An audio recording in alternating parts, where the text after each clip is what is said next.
Salut, aujourd'hui je vous montre un petit vlog sur le CSF 2023. J'ai été au CSF jeudi cette semaine et donc je vous ai emmené avec moi. On a pris le train, vous allez voir tout ça. Donc le train, le métro, un petit tour de CSF et puis après rendez-vous ici à la maison, on revient. Je vais vous montrer ce que j'ai trouvé là-bas et je vous donne aussi mes impressions. J'habite en banlieue, donc j'ai pris le train et on va à Paris en train.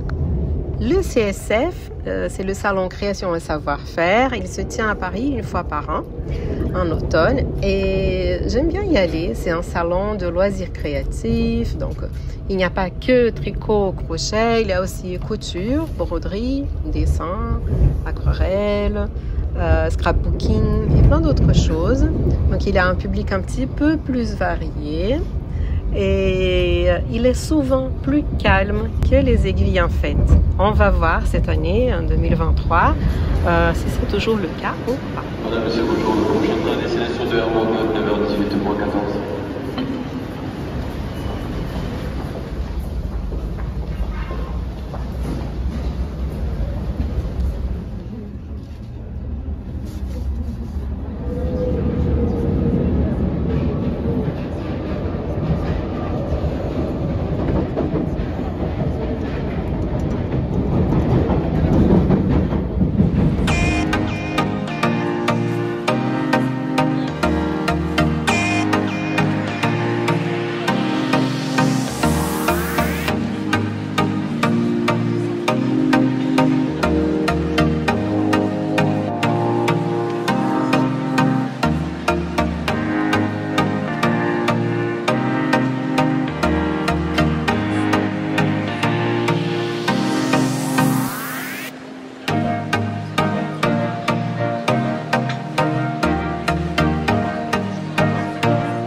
C'est fini.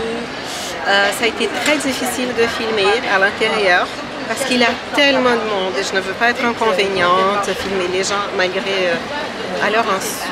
Donc je n'ai pas filmé beaucoup. Et ben j'ai été aussi très raisonnable hein, parce qu'il n'y a rien comme un bon rangement d'atelier pour ne pas donner envie de s'encombrer encore énormément. Et donc voilà, le salon il reste bien. Ah, comment faire comme ça. Voilà. Donc aujourd'hui c'est jeudi. Il y a un monde impressionnant. Donc d'un côté je suis contente pour les exposants qui on sait payent cher pour être à Paris, pour être au CSF. Et donc je pense qu'ils vendent bien. Un peu moins contente pour moi parce que j'aime bien avoir les stands un peu vides pour pouvoir toucher les tissus, toucher les laines et tout. Et j'avoue, il y a des stands que j'aurais voulu visiter un petit peu mieux et qui en fait, il y avait tellement de monde devant que c'était pas possible. Mais bon, j'ai bien profité de la compagnie de Melinda qui était venue en même temps que moi. C'est mon amie qui est professeure de tricot, donc ça va, c'est sympa, on passe un bon moment ensemble. Merci Melinda si tu passes par là. Et là, eh ben, je repars, je prends mon métro et mon train pour rentrer à la maison. Allez. Bonsoir.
Un petit peu mon avis personnel par rapport à ma visite au CSF.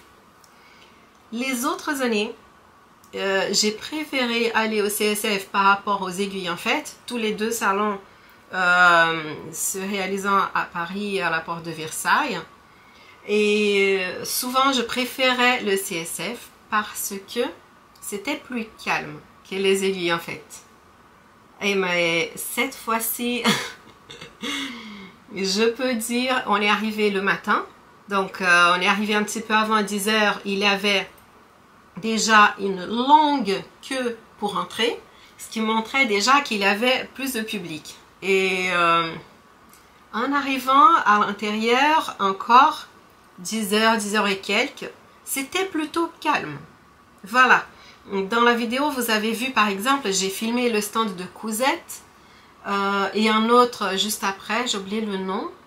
Et tous les deux, ils étaient praticables. Vous voyez, on pouvait voir les tissus, choisir et tout. Je regrette de ne pas avoir fait mon achat parce que je voulais acheter une coupe de tissu pour faire une robe, un tissu d'hiver mais fin. Vous voyez, un tissu qui soit fluide et chaud.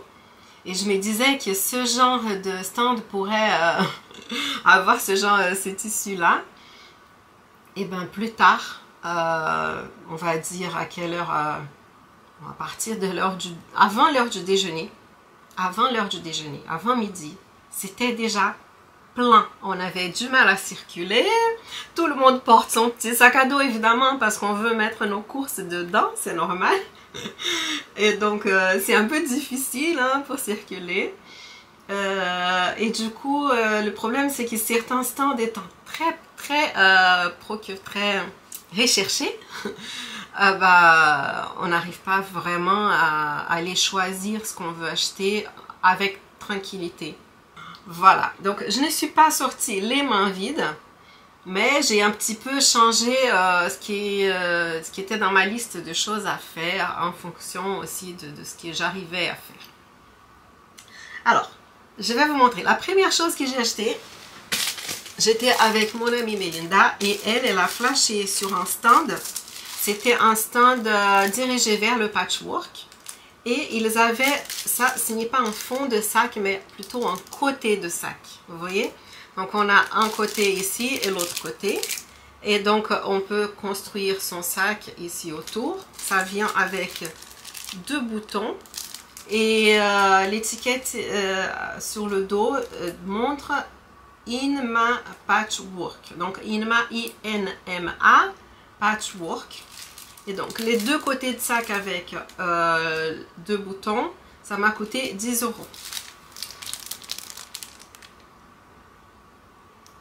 Voilà la petite étiquette, si ça vous intéresse. Donc, c'était un monsieur, je crois qu'il parle espagnol, mais qui parlait aussi français, très sympa, qui nous a vendu ça. Et j'ai profité pour acheter. Vous voyez ici, il a les petits trous comme ça. Les petits trous dans ce format-là. Et j'ai acheté l'anse pour le sac avec les mêmes trous. C'est du cuir. Hein? Donc, j'ai été tellement passionnée par mon dernier sac au crochet. Je vous avais été beaucoup à faire des compliments à mon sac, surtout sur Instagram et Facebook aussi. Chose rare, hein, parce qu'en général, mon Facebook, c'est mort. Mais dans des groupes, il y a eu des gens qui m'ont fait des compliments. Et donc voilà, et avec l'anse en cuir, je crois que je vais être encore plus contente. Ça sera un autre modèle de sac, mais voilà. Donc ça, pour faire un sac au crochet. Ensuite, j'ai été chercher partout, le livre qui est sorti sur les chaussettes au jacquard. Alors, moi, je suis un podcast qui s'appelle Fruity Knitting. C'est un podcast en anglais. Je le suis depuis des années. Je soutiens le podcast et parce qu'ils ont un compte Patreon. Comment on dirait en français? Patreon. Voilà, vous savez ce que c'est. Et donc, elle avait interviewé Charlotte Stone, l'auteur du livre. Et le livre, depuis le temps, j'ai flashé sur le livre. J'avais envie de l'acheter. Et j'ai vu qu'il a été traduit en français. Donc pour, comment dire, encourager hein, le livre en français, au lieu de l'acheter en anglais, j'ai acheté. Il me disait, je suis sûre et certaine qu'au CSF, tous les éditeurs des livres de tricot, crochet, couture, ils sont tous là. Donc je me disais, voilà, ça me fera mon livre du CSF 2023. Le voilà. Il est très joli. Et je savais, avant d'acheter le livre, je savais la chaussette que je voulais faire d'abord. Je vais vous la montrer. Est-ce qu'il a une photo sans le patron? On va voir. Ah oui.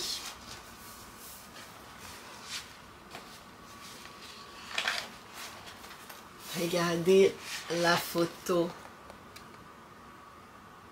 de la chaussette. Donc le livre, il est tout entier comme ça, avec des chaussettes au jacquard. Je n'ai pas encore fait de chaussettes au jacquard. Et voilà, je suis toute contente d'avoir trouvé mon livre. Je vais voir si je vous montre d'autres qui sont très jolies. Celle-ci, la cerise sur le gâteau.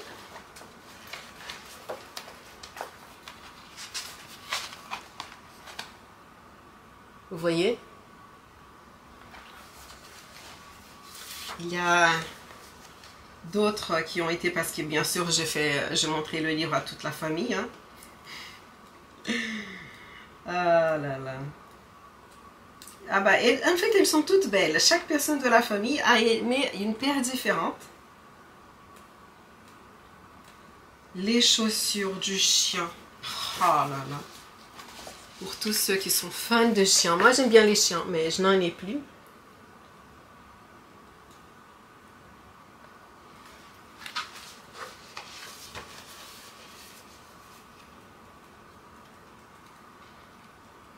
Il y a des chaussures avec les oranges aussi. Ah, ben voilà. C'était juste à côté de la chaussure, non, chaussette. Avec les oranges. D'autres qui sont un peu moins folles, on va dire. Si on peut appeler ça traditionnel, voilà. Alors, ce qui est un petit peu embêtant, c'est que j'ai beaucoup de laine fingering. Mais par exemple, pour faire mes chaussettes avec les tasses de café, je n'ai pas de laine noire. Voilà. J'ai eu un cadeau en écheveau qui va faire magnifique pour faire ces chaussettes-là. Mais il me faudrait un petit peu de laine noire pour faire les tasses à café. Et je me disais justement que j'allais trouver au CSF des laines noires lambda de chaussettes. Mais j'ai peut-être mal cherché, hein, mais bon. Je ne voulais pas non plus acheter de laine exceptionnelle, juste pour faire un petit détail de quelques petites tasses, vous voyez? Voilà. Mais en tout cas, je n'ai pas trouvé non plus. J'ai cherché et puis, je me promenais comme ça et je suis tombée comme ça sur le stand de Folie Ordinaire. Alors, moi j'avais trouvé ce patron ici, enfin c'est très mon style, j'adore les cols V et là il a une jolie dentelle. Alors du coup j'ai acheté son patron, celui-ci, vous voyez.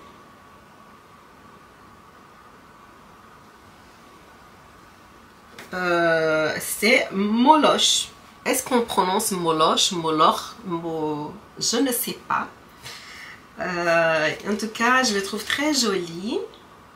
Donc, Folie Ordinaire, la designeuse s'appelle Mylène Delarue. Et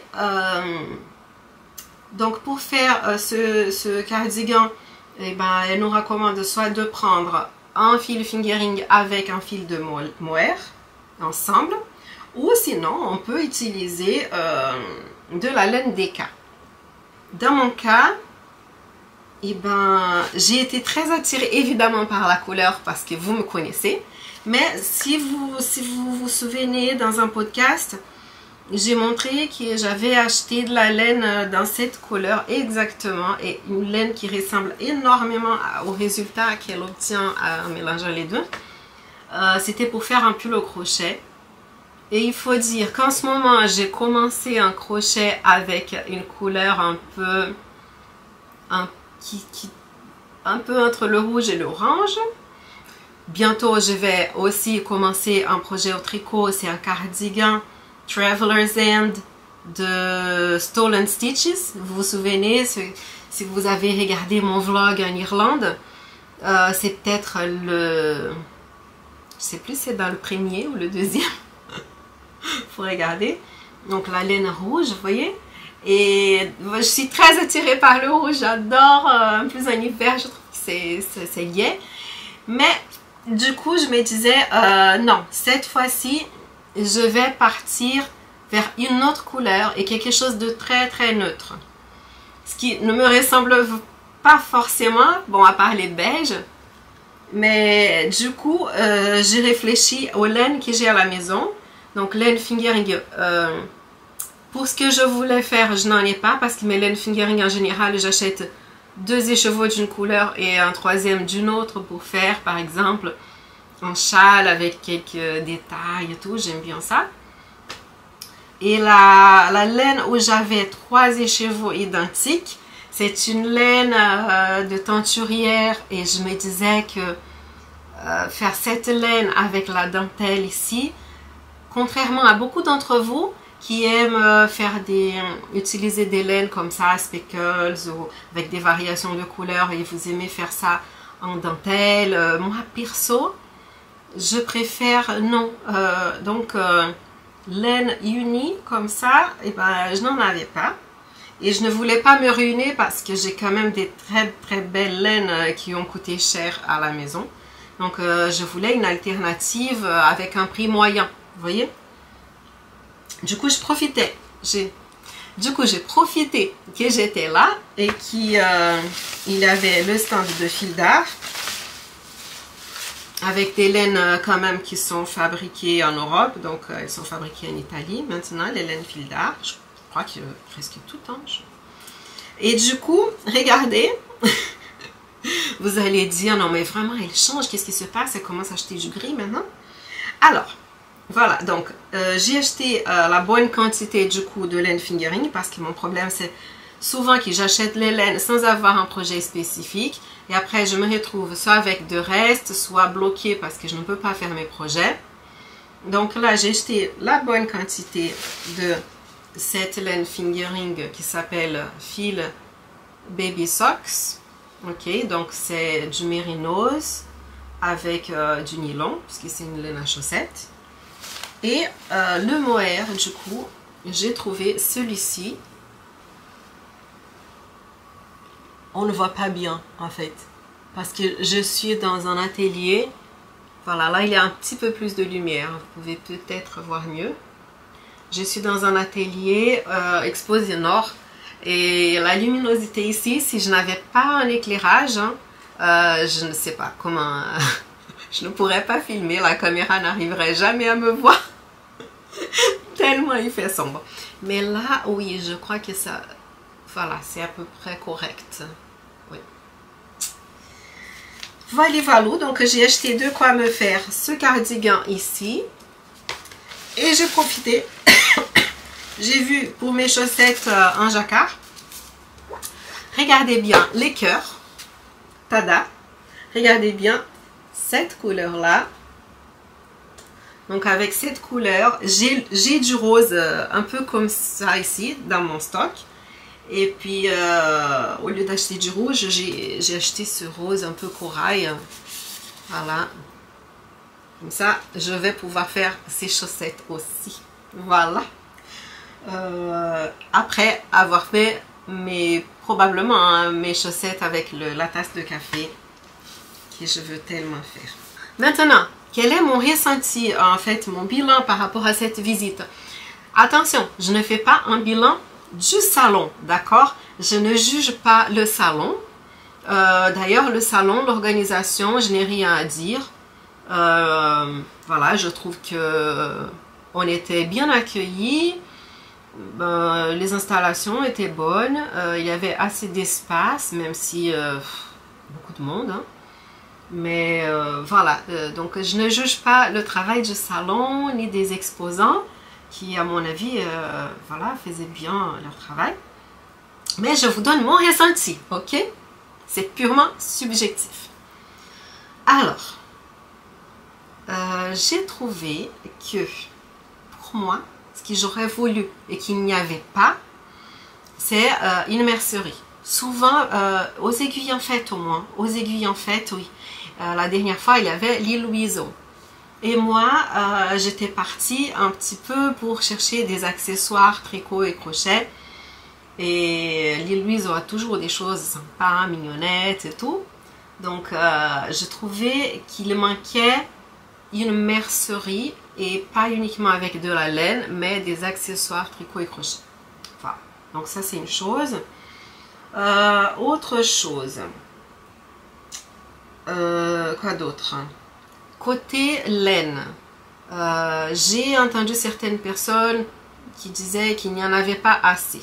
Il y a d'autres petits salons où le focus est uniquement sur la laine et tout ce qui tourne autour de la laine.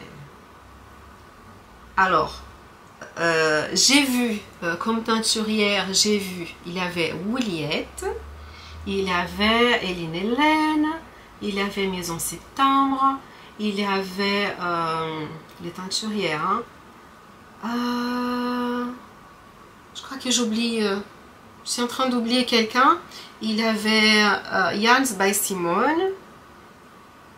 Et pardon si j'oublie quelqu'un là, mais vous voyez, je trouve que rien qu'avec ces stands-là, il y a déjà une bonne qualité, vous voyez, une bonne variété aussi de laine. Il y avait aussi Fonty, qui va à chaque fois avec toutes ces couleurs, mais vraiment le stand de Fonty, voilà, rien que ça, hein, c'est déjà très bien. Il avait le stand de fil d'art, donc où j'ai acheté mes laines. Et il avait beaucoup de mouvements. Alors, évidemment, Fonty a un grand stand. Fil d'art, par contre, leur stand, il est sous-dimensionné pour le public, clairement. Hein? C'est sympa qu'ils ont une table devant, donc les gens ils peuvent s'asseoir, faire un petit peu de crochet et tricot. Ça, c'est bien. Par contre, oui, la taille du stand est petite. Le personnel était top, vraiment. Très aimable. J'ai été servie par un monsieur qui a vraiment été très bien. Donc, aucune critique à faire au personnel, mais pour le monde qu'il a dans leur stand, il fallait qu'il soit un petit peu plus grand. Pour la couture, j'ai trouvé que c'était très bien. Il y avait pas mal de stands pour la couture. Beaucoup de monde, donc pas simple pour acheter. Je me disais, en fin de compte, il avait des tissus magnifiques. Et c'est vrai qu'il y a des tissus qu'on ne trouve pas partout. Mais si on cherche un tissu plutôt classique, je pense que je préfère avoir un peu plus de calme pour choisir, voilà, donc acheter dans un autre cadre. J'ai failli oublier de vous montrer quelque chose de sympa que j'ai trouvé.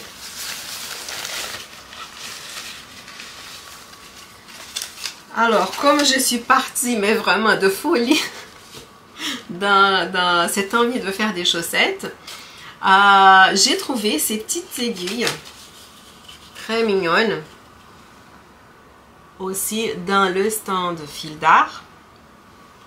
Et donc seul hic, c'est qu'il avait taille 2,5, il n'avait pas le 2,25. Justement, je préfère 2,25.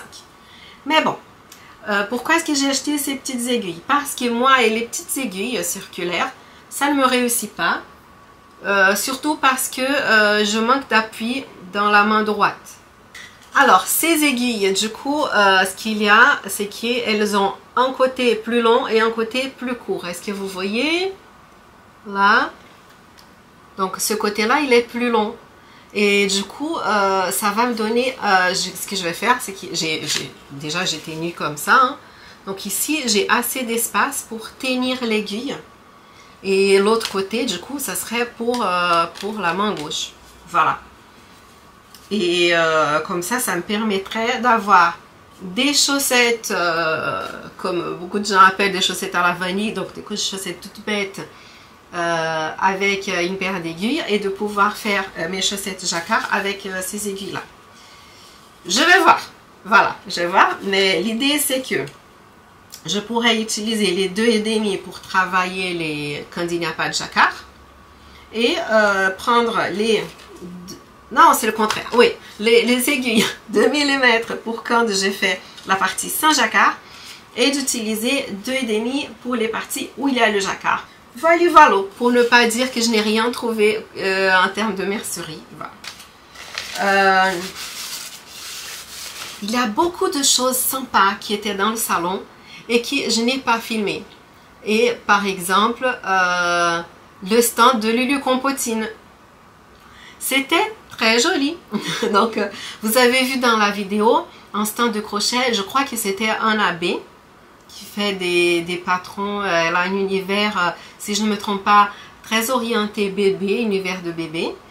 Et il avait le stand de Lucienne Compotine qui a ses livres. Hein.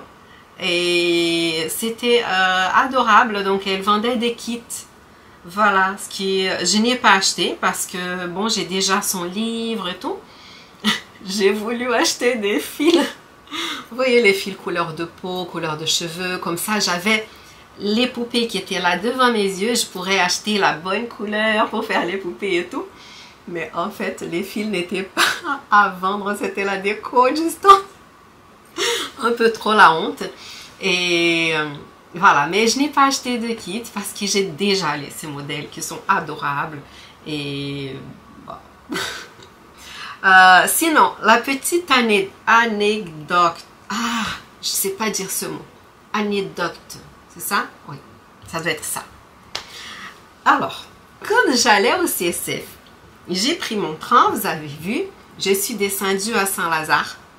Et à Saint-Lazare, j'ai pris le métro pour aller à la porte de Versailles. Et quand j'étais dans le métro, au début, j'étais debout, près de la porte, vous avez remarqué. Et puis après, je me suis assise. Et là, une fois assise, je prends mon téléphone, faire passer un peu le temps. Je regarde les stations, combien il m'en manque. Et je me dis, ah bah tiens, je vais envoyer un petit SMS à Belinda pour dire, c'est la copine avec qui j'allais faire le salon. Je vais lui envoyer un petit SMS pour dire que je suis à 4 stations de la porte de Versailles. Donc, j'ai commencé à écrire. Le métro est tellement rapide que du coup, on était à 3 stations. Donc, je corrige, je mets 3 stations. J'envoie. Et puis, bon, ok, je pars sur Insta. Je commence à regarder Insta. Et là, je vois la réponse qui arrive. Et puis, elle dit, je crois qu'on est dans le même train. Parce que moi aussi, il me manque 3 stations. Je viens de quitter telle station. Et moi, je me dis, mais moi aussi. Donc, ça veut dire qu'on est vraiment dans le même train. Et là, je réponds, je suis en train de répondre. Et là, je ne sais pas pourquoi, j'ai décidé de lever les yeux du téléphone. C'est débile. Alors, vous voyez les petits bancs là pour 4 personnes. 2, 2, 2, 2.